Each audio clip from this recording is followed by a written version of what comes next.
Hello, everyone, and welcome to another Wow Ergonomics. It's Friday. It's the end of the week. How's your week been, Steve? Uh, hmm, Train delays and wet weather, I think, would probably be the best way to describe describe this week for me. So it's been a challenge. So working at home on a Friday is a lot less sort of stressful than the rest of the week's been. So I mean, it's all relative, isn't it? But a lot of train cancellations and here, there, and everywhere. Trying to navigate back from London yesterday when Euston was closed, so I saw various towns and cities on the way home, trying to get back to my house. So yeah, it's been a fun week. Good week, thank you.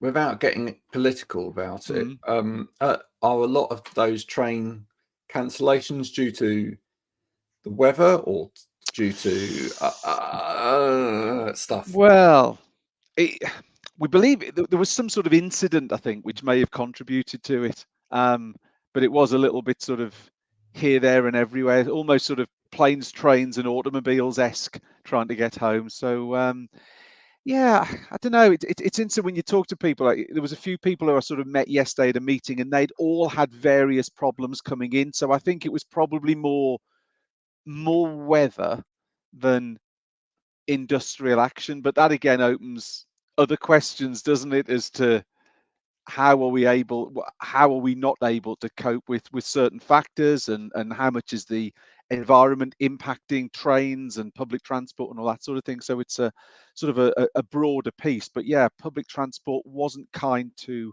a number of us yesterday, unfortunately. I mean, going back Mm, a couple of years, we talked a lot about transportation and the mm, fact that work was changing. People were choosing to work from home, and we said, well, and we wondered, didn't we, whether there was ever going to be a time mm, when actually we'd see the necessity for public transport and transport links to ever need to be as good as, I was going to say as good as they were, but whether they actually ever were that's is, is debatable.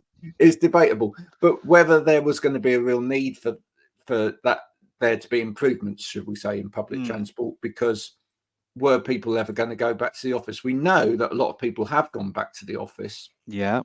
Um, uh, are we? It seems to me, from someone that's not using the trains and stuff now like I used to, Mm, but I hear from other people that trains are constantly getting cancelled, or public transport is unpredictable at the best of times. mm. Uh, Are we finding ourselves in a another new norm where actually people are trying to get back to offices and go and see things and do, go to an exhibition and whatever, but actually all of it's actually now really hard at the moment. Mm.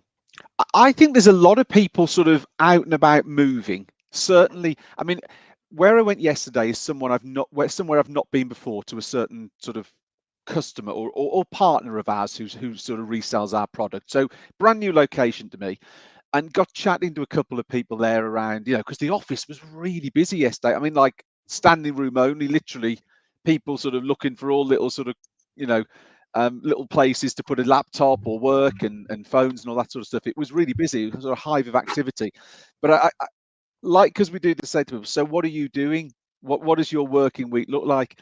And they confirmed what we'd seen a lot of the time. Tuesday, Wednesday, Thursday, the office is absolutely jam packed. Monday and Friday, it's like, the sort of tumbleweed coming through the office sort of moment. So I think I still feel as if Tuesday, Wednesday, Thursday, it's very intense traveling. I still feel as if those 2 days that bookend the week, Monday and Friday, still seem to be quite quiet. So I think as if it's that the middle of the week is really busy. It's all compacted into Tuesday, Wednesday, Thursday from an office and an activity, I guess, around the city centres, and the other 2 days are just meh. They're just very, very quiet, and people, unless they absolutely have to, aren't going into an office and are, like we are today, working from home, doing those tasks that are more suited to working at home, and using those days accordingly.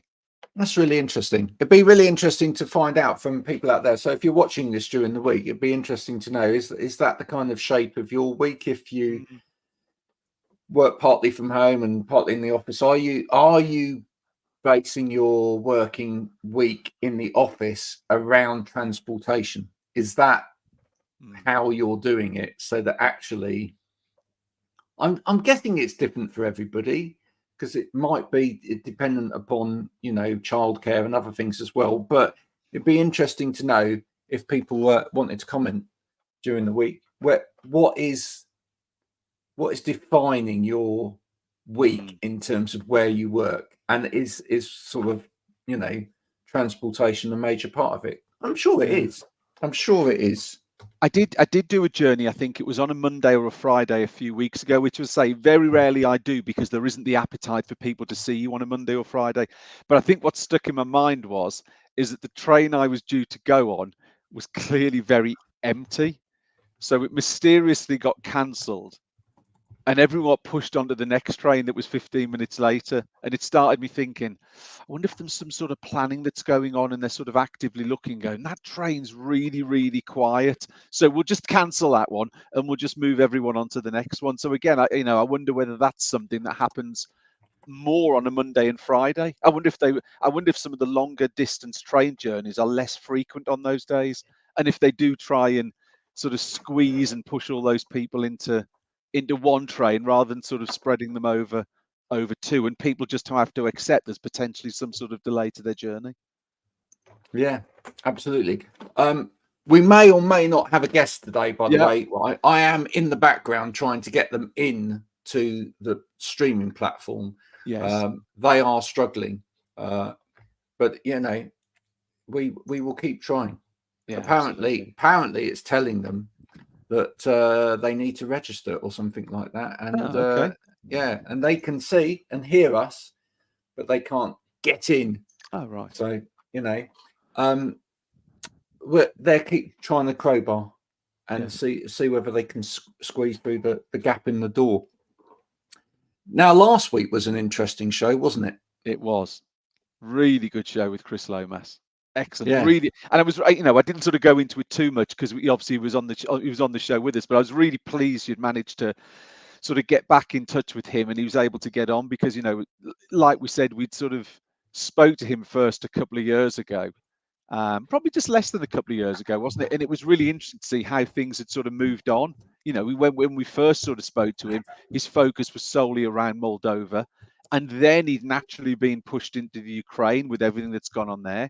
And then he's talking about Hope for in the UK and Kilimanjaro. And he's just, we started off, he had a huge task on his hands anyway. And it just seems to have grown and grown and grown. So it was amazing to hear. And I had a lot of people sort of comment, not necessarily on the post, but a lot of people sort of sent private messages or comments as to how much they enjoyed hearing from Chris, what he's doing, real sort of admiration and, just stunned at the level of activity that he's doing and how his organization has grown. So yeah, it was a real delight to have Chris back on the show. And I know it's kind of sparked conversations with you and Mm. people within the industry, and probably we're saying more about that in the future. Yes. Yeah. But actually, I'm hoping that next week on the show we're actually going to talk to somebody else in the industry, because who is doing some stuff with charity. Yeah. So I'm hoping that what we've started here is kind of the start of people within the industry thinking about how they can give back in different ways. So Yeah. that would be Absolutely. really good. Our guest has managed to do it. They've managed to Fabulous. wield the crowbar, as it They've were. cracked the code. They've cracked the Crack code to get in. They cracked the code. They found the train that was running on time, and they managed to get here. So Wow. what I'll do is, in order to let them in sufficiently, I'll just remove that banner for a minute, and Yes. we can be joined by Mr. Christopher Allen. Hello, Hallelujah. Christopher. Hello. Here we go. I'm Hallelujah. sorry about That's all right. that. Yeah, honestly, even those of us that think of us as being technology specialists, really good at technology, still rubbish. Yeah. We have that problem every Honestly, week. don't you? Honestly, I mean, we even when we teach this stuff, even when we try and advise people on this stuff, we press the button. Someone said to me the other day, "Can you just take control on Teams?" And I said, "Yeah." And they asked me to do something I'd never heard before, and I said, "I'm really sorry, I don't know how to do that." And they looked at me like, "Really? You're a consultant? How do you not know how to do that?" And I was like, and they were talking about something completely different. I was like, "I do that all the time." Sorry, hello. hello. For anybody that doesn't know Chris, perhaps you just start by introducing yourself and just let people know who you are, and then we can go back to the rant about technology, because I really want to go there. Yeah, oh dear, yeah, well, you're getting to know me already. My name is Christopher Allen. I run a business consulting firm called Monroe Consulting. We specialize essentially in helping people and organizations to live, work better. That's our strapline. Now, I must say at this point as well that I first met Chris when I was facilitating on the Guy Osmond podcast. And I promised Guy, because I've nicked one of his guests to come on to Howe, right? But I will push the podcast. So if you'd like to hear more about Chris talking to Guy and Kim Hutton about culture change and leadership and all of those things, I do highly recommend that you go and listen to the Guy Osmond podcast. That episode is out now. And we will put the link in so that you can do that. That's a bit of further reading for you all, if you haven't got homework enough already. With all do we get a plug for our show back on his podcast though, just to sort of balance things up? Do we get some sort of return plug? You never know. It might happen at some point. That's definitely right. Yeah.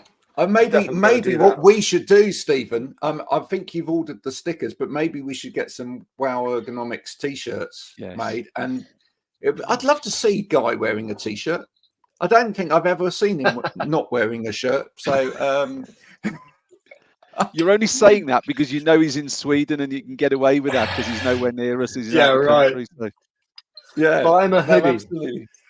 But listen, actually, let's talk about the technology thing for a minute, because that is a really important human factors angle. We talk a lot of the time about it in the field of human factors, about sort of physical things in terms of the environment, desks, chairs, whether the lighting's right and whatever. One of the biggest problems in getting anything done and feeling comfortable and whatever is technology and just not being able to use it. And as you just rightly pointed out, half the issue is people get technology, they put it into an organization, they don't train people how to use it. They really don't train people how to use it, right? Isn't that a massive problem? Well, I mean, if you're asking me, it's not just a massive problem, it's endemic. I find it hilarious, really, that we give people tools. Graham, you know my background, having spent nearly 20 years in the military all those years ago. And I find it ironic that every time we were given a new piece of equipment, and somebody watching this might say, oh, this is not true, Chris, is it? We had proper training on how to use that. I remember being trained how to put the shoelaces in my boots. Right. Yeah, right. And then we give people this amazing machine, whether it's one of these, which, let's face it, is a better computer than we ever had when we were younger, or one of these amazing laptops, and say, here you go, chap, off you go. And funnily enough, we get it wrong because we don't even know how to plug the things in. I know it sounds really daft, and younger people or newer people might laugh, but because they've grown up endemically with knowing how to use that stuff because they started using it from the age of 2.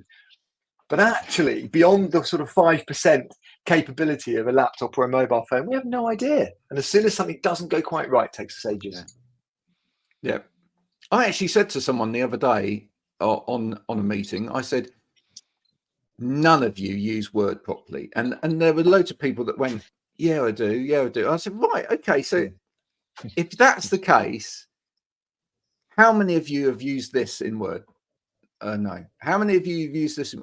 No. So if you take a piece of software that is meant to be universally understood as a tool that we can use, half the time, when even with software like that, there are tools in there that people could really benefit from and use and make them more productive.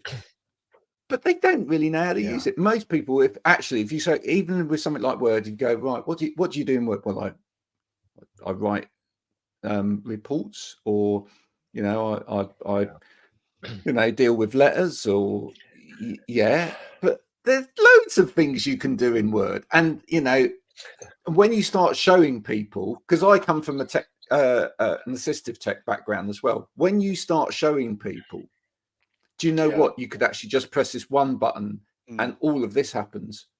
They're like, oh, but I spend half the day doing that. It's just mad. It is frustrating, especially as someone's gone to all that trouble to make and design something that can do all those things, and clearly they've done it because there's a desire or a need, and then they don't show you how to use it. And it's like, so why did you bother? You've got something. There'll be, if you look at something like Word or something, there'll be thousands of people as we speak getting frustrated with typing some sort of Word or Excel or whatever it would be, and it probably can do what they want, but they just don't know. And it's like, oh, that's the missing piece. You've got the demand, you've got the supply, but you can't get the two together. What I find fascinating about this is, and again, I don't sort of fall back on my military experience too much overtly, but I do find it fascinating to compare the difference. You might think actually that when you need to do something repetitively, what we need to do is be really efficient at it, right? Be really good at those basic things. So the big things, the things that use our cognition, we can focus our energies on that. And so if we actually train people at the lowest level, which is what we're talking about, to go and do those things, whether it's adjusting a chair or being able to use Microsoft Word or Teams or whatever it is, we will become more efficient and effective and better. We'll feel more well and we'll feel more productive. And we seem to forget, and we say, well, let's go on a massive training course. We'll send you on, if you're lucky, some sort of mystical Excel course, or we'll send you on a management course. No. Can you show me how to adjust this chair, please? Can you actually teach me how the things in Teams actually work a little bit better than what I know now? Because, there's a wonderful book, I don't know if you've seen this book by Pierre Nadal, called Indistractable. It's a brilliant book. You should look it up. And he talks about, he's basically teaching low-level stuff, how you use technologies and other elements. Oh, he's frozen for a minute. Driving a car. He might come back. There we go. I'm here. It's like driving a car, right? You when you learn how to drive the car, then you can go and deal with your environment, and you get taught how to use the car and the indicators and things like that. And without that, we're actually messing around. People say, we want you to be more productive. We want you to be more efficient. Don't send me on a management course. Send me on a course where you all tell me how to tie my shoelaces. And it's not daft. Because if we all know how to do that, then we can learn, now we want a different type of shoelace. It's like we're too keen to get past the basics and get to the nice, fancy, fluffy stuff, isn't it? So you mentioned there an iPhone or something like that, the basics of it. If you can do the basics, you can then build the blocks on top to do the more advanced things. But if you haven't got that basic knowledge, you're just sort of, it's just random as to whether you can actually get that thing to work, and you can translate that back to so many different things. You're so right. And actually, Chris, you mentioned learning to drive. I was rubbish at learning to drive. Absolutely rubbish. I took 3 attempts to pass my test. You were 3. Yeah. Best drivers pass 3rd time, Graham. What about you? Wow, yeah. No. Look at you. But I'll tell you, but you were probably driving tanks before we were driving cars. Look, but here's the thing. It's called an Austin Maxi. Yeah, right. Here's the thing, though. The reason I was rubbish at learning to drive and passing my test was because I didn't understand what I was trying to achieve in learning to drive. I thought, right, my whole experience of driving, because I never paid attention when my mum or dad were driving the car, right? I was just spending my time looking out the window going, how long till we get there? Aren't we there yet? But my whole experience in terms of thinking about learning to drive was watching Formula One, and or rally racing, and I thought, you when you steer, you have to steer a lot and whatever, and so when I got in the car, I oversteered. I really focused on all of this stuff that was in the car, and then my mind went to, I've got to do all of this stuff together. This is really, really difficult. And it wasn't until the point where, and this is true for everyone, I think, it's not until the point where you actually know about all of that comes together and you don't actually physically think about the driving at all that you start to really learn to drive. Yeah. So exactly that. We have to take people in anything that they're doing. We have to take people past that initial point where there's a cerebral rub in terms of actually knowing how to get this thing going. Once they feel comfortable in that environment, then we can start to really teach them how to move forward with it. But with that first bit's really hard because they've never done it before. Yeah, I think we seem reluctant, to your point, Stephen. We seem reluctant to go back to basics or to revise. Right? How often do we get reinforcement training on anything? If we get a little bit of something, we never get it again. And there's absolutely nothing wrong with that. To remind ourselves, I'll give you a really good example from this week of a project I've been dealing with. If people have been debating, among many other topics, the dramas of sending meeting invites in Microsoft Outlook. And if you send a meeting invite in Outlook, you can't do anything unless the person who initiated the meeting makes a change, changes the room, changes whatever. And it wasn't until I had a group of 20 or 30 change champions in a room who really getting to know each other. One of the PAs stuck their hand up and said, well, you just create a team calendar and a shared calendar and then do all your meeting invites in that. And then everyone in that team can amend whatever it is you want, whenever and however you like. Because everyone's like, I never knew that. Yeah. That's a behavioral practice on a piece of technology that already exists that is so basic, but nobody actually asked each other or told each other that. And so everyone was doing it badly. Is it because we're scared? Is it because we're scared? Is it because we think if we we're put scared our to say I head don't know above the parapet? Yeah, right. There's an embarrassment factor. There's an embarrassment that someone in a group of 20 people, you're looking around thinking, the other 19 people know how to do this. I'm just going to keep quiet because I'm going to look stupid. The reality is one person knows and the other 19 are desperate for someone to share that bit of information with them. Yeah. I was always the guy in all of my walks of life with my hand in the air. From an early age at school and everything else, I was always the one saying, hey, look, I'm really sorry. I don't understand that. What? And you could see the person would often be like looking at me like, how on earth do you not understand that? And you look around the room and everyone's going, I don't understand that either. Yeah. But he was brave enough to put his hand up. Do we need to breed a different culture then? Do we need to breed a culture? Do we need to create that culture where we say to people, it's okay to not know? It's okay to fail. Yes, totally. Haven't we got that so wrong though? And this is a really good example. And Graham, I'm glad you brought that up, right? This is exactly part of the point. It's not necessarily about technology or about your chair or about how to, get a coffee or whatever it is. It's about the permission to act in the way that it's psychological safety, isn't it? It's trust and psychological safety. Allow me to be able to say, I don't know. And for someone to say, I do. Rather than, you've got a job description now. If you go online and look at a job description, you read a job description. I don't know about you, and I do this quite a lot because it's for numerous reasons. And you read it and you think, blimey, I could never do that job. And then you get down the bottom, and if the recruiter is brave enough to put how much they're offering, and it says like 23 grand, you're like, I think you've got a bit of a mismatch there between you're asking for someone who's got 100 years of experience, has got a brain like Elon Musk, but they've only just come out of school. Yeah, exactly. I do some stuff with recruitment specialists, and they will say, when you look at those job descriptions, you need to kind of ignore half of that, because that doesn't exist. Right? No. You've almost got to challenge that and go, well, I'm really good at this. I think, maybe I am what you're looking for, but it's actually more like this than this, because, and who writes that stuff?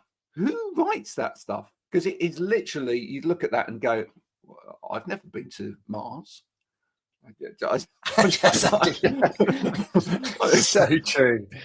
So true. And therefore, it's from day one, it's a constant bluff, isn't it? We bluff the fact that we know how to use Microsoft Word. We bluff the fact that we actually know how to adjust a chair, and we bluff the fact that we can do the job, because it's all part of the same thing. We all know it's a bit of it's not really like that, so we'll just get on with it.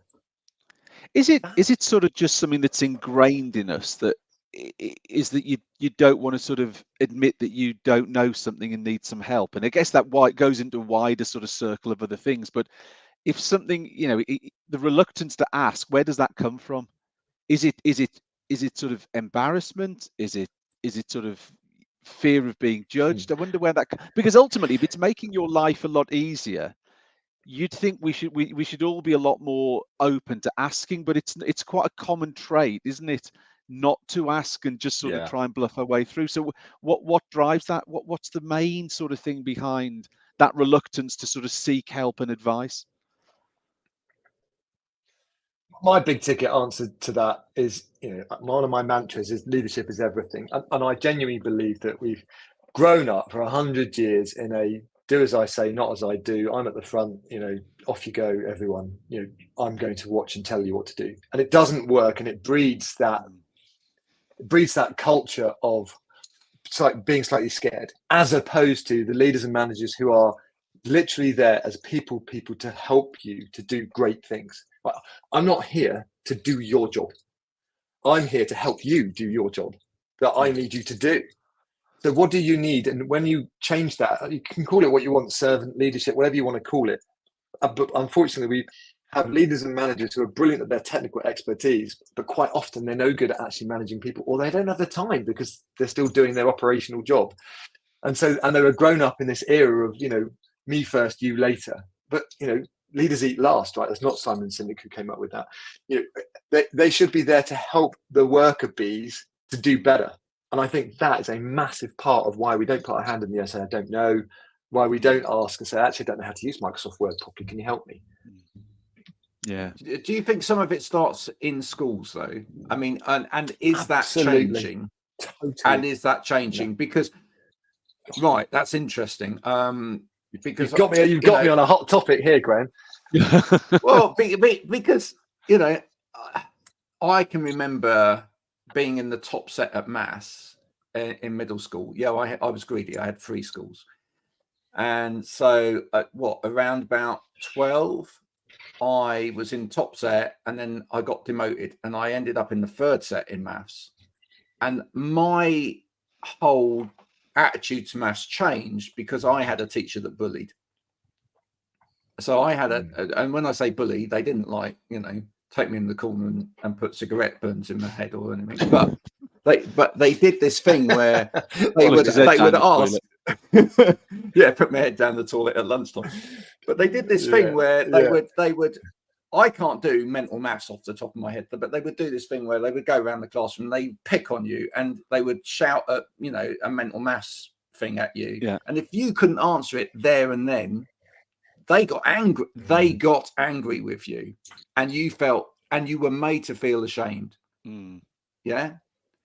And it just knocked the self-esteem out of me. And then you become that person where you go, I'm not gonna ask. I'm not gonna put my head above the parapet because, it's easier to just sink in over here and actually pretend that I don't know this stuff, right? And then it becomes a long walk out of that, long walk out of that in any situation, because you've then got to feel like 150% confident in something before you even then put your hand up to go, actually, I need to know more. And that is massively damaging. And if that's still pervading in schools at all, it's problematic, because that then carries over into the workplace. And then what we have is people in the workplace that are like,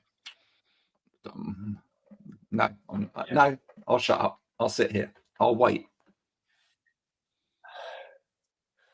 My wife is a secondary school teacher, so I have first-hand daily downloads on how this is going, and I'm quite conflicted by it. One is, I think teachers are amazing for what they have to put up with and what they do. I mean, I'm shocked by the lack of resources and the lack of money given to schools and the education system in this country. I don't understand how we've got that so wrong, and that is part of the problem, because I'm quite sure that my wife is an amazing teacher and she really gives everything.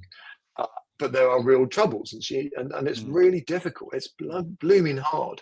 And therefore, one side of the coin for me is I forgive all teachers for the dramas they have to put up with. And if they get it wrong sometimes, or they're not as great as they can be, or they're just exhausted, then I give them all the respect for doing it in the first place. But on the other side of the coin is we should be recruiting great people. And like all businesses, definitely like politics, some of these people are not great. But they're there because it tumbles along and it's local and all the rest of it. That's the same in any industry. Don't get me wrong, I'm not picking on teachers. But to your point about, these things that start in schools, you and I, all of us, we remember the great teachers, and it wasn't necessarily in the subject you like the best. No. Right?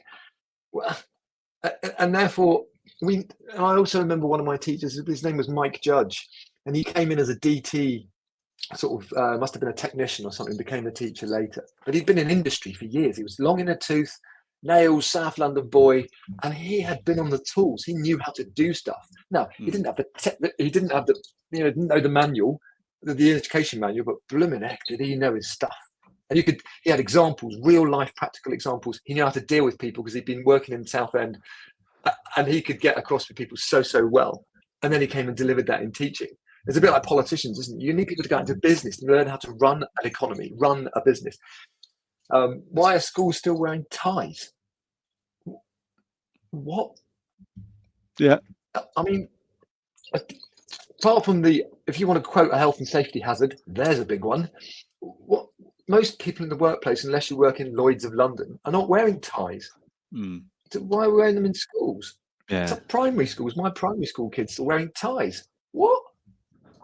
You're setting they kind of compensate. They kind of compensate for that, don't they? What they do now, though, I'm going to say this very quickly. What they do is they compensate for that by having more and more non-school uniform days, which they can charge for, so it gives them money. So it's because the government hasn't given them enough money. So there we go. That's why they're wearing ties, so that they can take them off on the days where we pay money to them. So it's actually it's interesting what Chris has said there, because I know we've touched on this sort of subject before, and I think when we were talking about the NHS as an example, not per se that the frontline workers, but we were saying, is there a lack of people in those type of public sector employments from a commercial background? Would an element of sort of cross-pollination help, bringing those people, like you mentioned, the teacher there, and bringing people in with different commercial skills into the teaching environment, and maybe vice versa as well? Maybe the people are too much in silos. You're either public sector or you're private sector, and never the two shall meet. But you know what I mean? I wonder if that, maybe a teacher who didn't follow the manual and go through the standard process has got things to bring, and can maybe bring it out in other children, rather than everyone sort of being absolutely the same, taught the same, acting the same. You need, there's a requirement out there for all sorts of people. We don't need a world full of lawyers and accountants. We need people from of all sort of skill sets to deliver. So do we then need to try and mix the type of people who are teaching to reflect the output of what we want from children? Well, you're in the big D word now, aren't you? I mean, diversity and diverse teams. You know this theory, right? If you want a diverse team, you've got to look at what it is you're trying to achieve. And teaching, politics, the NHS, all these things are really important. If you want to take 10 players to the World Snooker Championships, what you want I don't know who the latest world snooker champion is. Who do I remember? Stephen Hendry and Steve Davis and all that. I want 10 Stephen Hendrys. I want to duplicate Stephen Hendry 10 times. I don't want diversity. I want 10 Stephen Hendrys, and we'll win the top 10, right? But if I've got a football team or a high performing team in FMCG, 10 Stephen Hendrys won't do it, because I only need one of him. I need 9 people who are completely different, who do other things that gel together. And I think we get that wrong sometimes. And to your original point about, is this a problem through schools into the workplace? I think it's wrong that we try to generalize things and try to recruit in our own image. And therefore we just perpetuate things that are out of date. They're not worthy anymore. And you might perpetuate don't stick your hand up and ask that question, or do. And people tell you you're a maverick because you keep asking questions, or you'll fit perfectly into the finance industry because you're nice and calm and you never question anything. Okay. Yeah, it's interesting. I mean, one of the things I have found, which I'm surprised about as well, but then not surprised about at the same time, is that actually it's quite difficult to get industry knowledge into school now.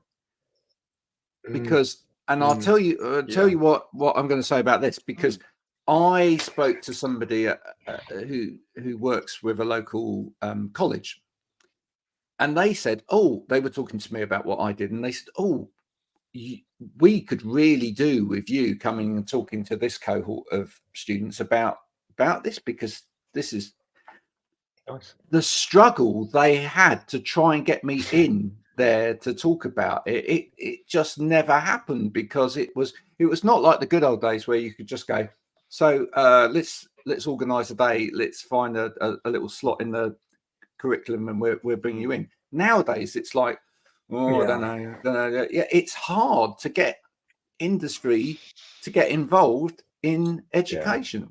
That somewhere along the lines we have got that wrong, because I bet there are more people willing in industry to go into education and say, look, this is actually what it's like. This is the reality. These are the lessons we're learning. Maybe some of this relates to you here as well. And actually, we'd also like to learn from you what's happening in education. What are the changes in education? How's that going to impact us when people come out from education into? It's getting harder in a way because of red tape and whatever to get together. Yeah, Graham, I agree with you there. Unfortunately, red tape is everywhere. We're still living in a bureaucratic world, no matter where you operate. And it goes back to my comment about leadership. You don't have to break the rules. You have to bend them. Again, I'll go back to my experiences. And one of my jobs in the military, there was a job I never wanted to do. Right? It was called an adjutant. And an adjutant sort of, I don't know if you know this, but it's like a cross between the boss's right-hand man and the sort of head of HR and head of ops. It's a really weird job in the military, and it then becomes a chief of staff. It's like a mini chief of staff. You get a chief of staff later, but like a COO, I suppose. And I never wanted to do this job, and I always said, no, I'd never do that. I never want to do that, until they offered it to someone else, which was one of my peers, and I was like, I can't have him doing that.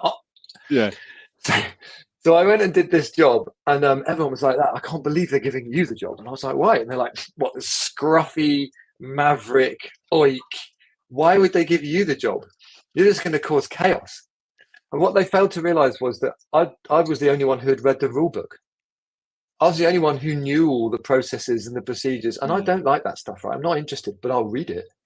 And so when I then said, you don't have to do it like that, well, I know we do. I said, no, you actually don't. I've read the book, and I can bend and manipulate that rule without breaking it, because it makes better tactical action practically on the ground. We can do that better. But they were then like, well, yeah, but you can't because you're breaking the rules. I'm not breaking the rules. I'm bending the rules. And that's what we need, both from school, bend the rules. We need leaders who are prepared to bend the rules to make good effect, and then not be told off, of course, which is tricky. And is it that we need to bend the rules because otherwise we never move forward? And what's that classic phrase? Sorry, what's the classic phrase? If we're all on the same page, no one's available to turn it. Yeah. Yeah. We do. I mean, I found this on the web for what's. Oh, there you go. The word that we That's quite it. often hear these days is disruption, and we do need disruptors. But actually, and I had a really interesting. We did a podcast yesterday with a guy that's trying to disrupt in the education sector in terms of he's developed an app, and actually, please listen to the podcast because it's an amazing story. It's his wife's legacy that's paying for this. His wife died of breast cancer, and the money, insurance money, has allowed him to do it. It was her dying wish. Come in, Mrs. Jenkins. Yeah. It was his wife's dying wish that he got on and did this. And what he's doing is where you've got anybody that have got behavior issues, this app is actually it's monitoring those behavior issues. It's actually looking at the data properly, and then it's actually training based on the data. And what he's actually able to show organizations that if you intervene when behavior starts early on, because there's different levels of behavior, if you intervene early on and you train and you make a difference and you show people where their behavior is going and how to do things differently, you don't end up with high level instances of bad behavior. And he's showing that data to people. And yet it was a fascinating conversation because he said some organizations are getting that, but they're having to bend the rules a little bit. And other organizations are getting it, but they're then going, but I'm going to ignore it, I'm afraid, because we need to follow the rules. Yeah. Right? Even though it could be the better outcome. And I said, and the only conclusion I had to give him in the end is the only way in the end that you can really make a massive change with this is to take it right to the top. And do you feel that's the case as well sometimes, Chris?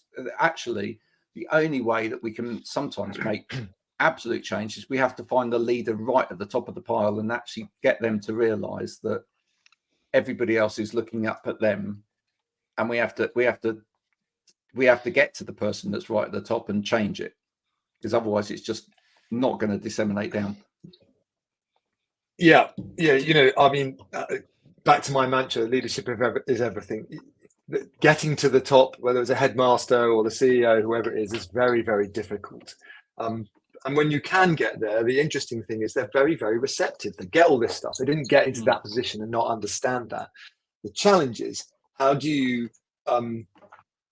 work with them? How do you facilitate the changes from them down? And it's the level down. I remember coming out, I was working in Oman a few years ago, and I came out, it was a big oil company. I came out of the CEO's office, fabulous conversation. I came out of this office and the CEO was brilliant. He was explaining all this stuff. We're going to do this and you're here to help us do that. And I walked out of the office and he shut the door, and his senior leadership team grabbed me and said, "Chris, whatever he said, we're not doing that." I was like, okay. And 2 years ago, I was in another CEO's office here in the UK. Brilliant woman, and a very similar story. Whilst it wasn't quite so overt, it was subversive. A couple of people definitely trying to undermine what she was seeking to achieve. And I know she's on top of it now, and brilliant, good on her. But people very worried about changing, upsetting the apple cart and doing something differently because they're quite content with their corner office and their title and their car and their pension, blah, blah. And they're really, really worried to disrupt something and do something in a different way, even though they might have one-to-one with you and say, "I know that's the right thing to do, but I'm too scared to change." And does that come back to sort of, we spoke originally about like fear and resistance, is the fact that actually they want to protect what they've got. And if you go in there and they do what you've talked to them about, it's going to come back on me. And therefore, don't change anything, don't rock the boat, just keep it is. And that's and things don't progress because there's still that resistance to change, isn't there? There's a lovely book written by a lady called Judith Garmain. You should look her up. She's fabulous, and she runs something called the Maverick Paradox. and she talks about the maverick, and I'd have to paraphrase it because I can't exactly remember, but she talks about mavericks, which is basically people who want to not break but bend the rules, and that people want to bring people like me or you into a company or into an organization or into a school to change things, but when you do, they all hate you. Yeah. It's true. It's true. I mean, Stephen, you must even find that. Let's go back down to sort of like every day as you go out. You must find that where you'll go in, you'll demonstrate that you could do stuff better in terms of providing education, making people aware of their well-being from a more holistic angle. Here's solutions that could be put into place or whatever, and then the organization goes, yeah, but that's great. Now, yeah, we do know that all exists now, but I think we'll stick to like doing a tick box.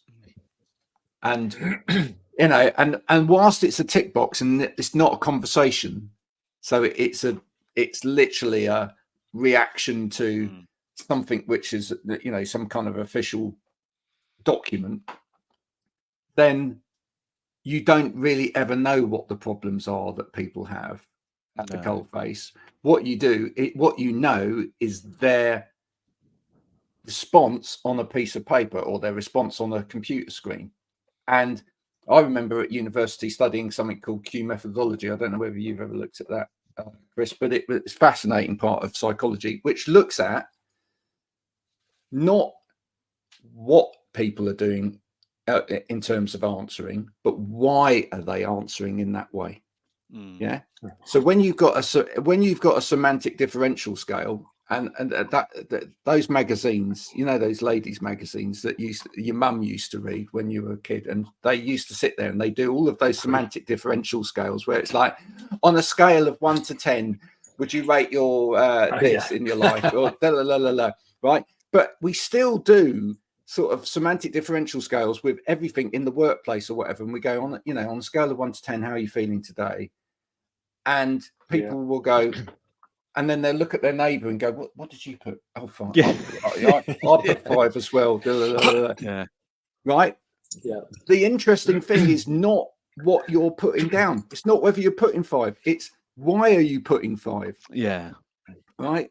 Because if you can start to understand why people are giving those responses, then you can start picking holes in the culture that's making them answer in those ways. And then you can go, actually, they're all picking that because they all want to be the same as their mates, or they're all picking that because there's a sheep mentality, there's a herd mentality here, or whatever going on, or they're all picking that because they don't want to upset their line manager.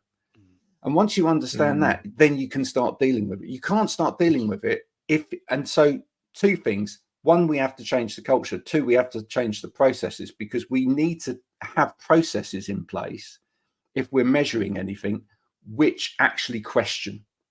If they don't actually, and they question the process in itself, because if they don't question the process, then actually all we do is we get all of that data together and we go, we've done that now, thanks. And you can lock it in the box and it doesn't really matter.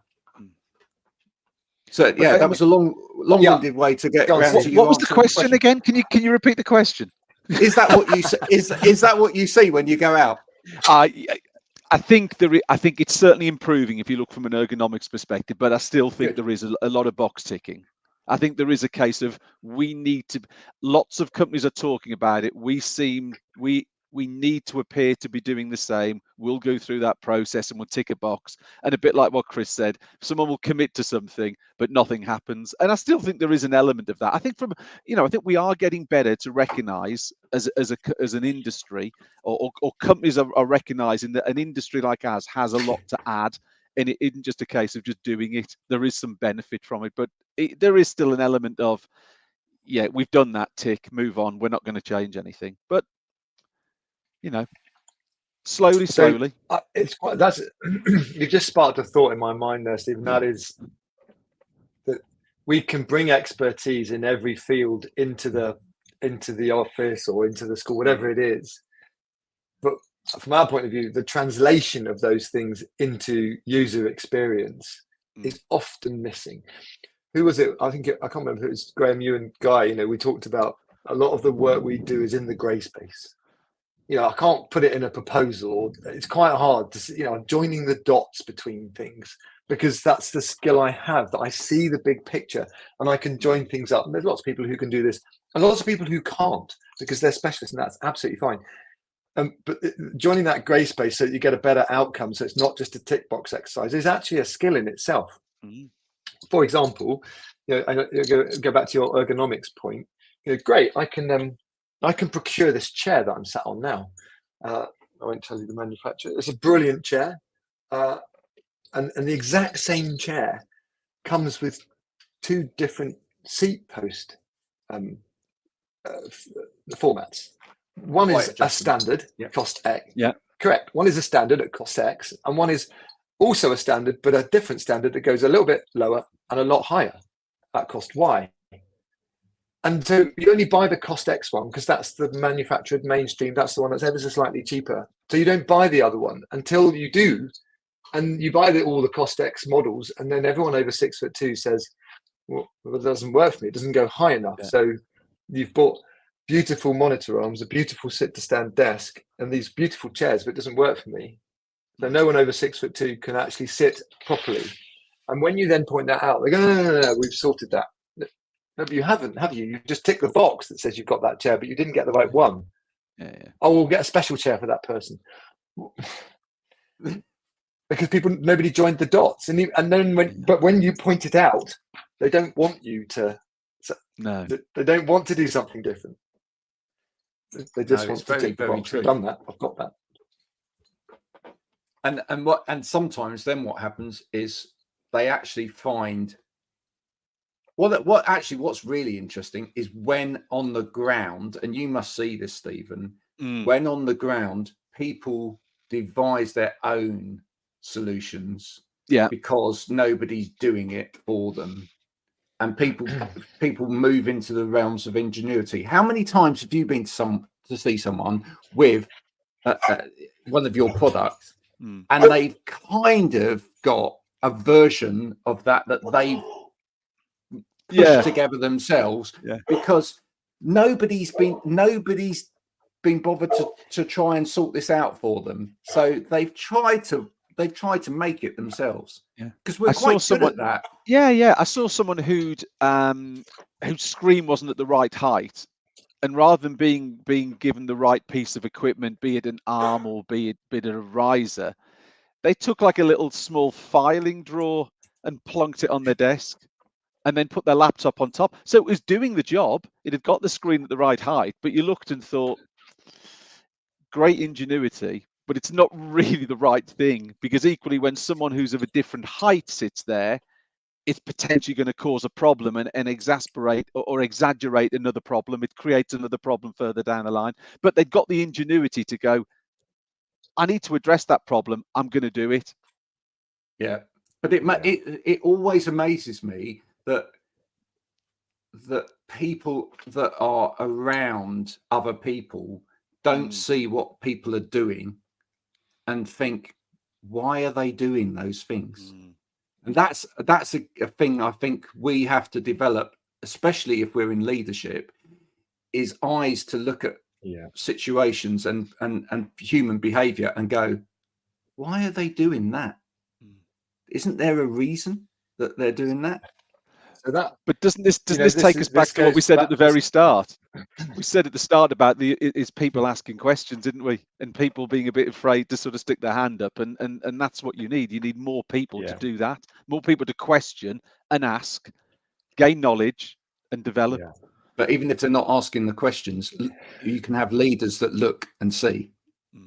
And that's you see, you're kind of hitting the nail on the head there. Here, aren't we?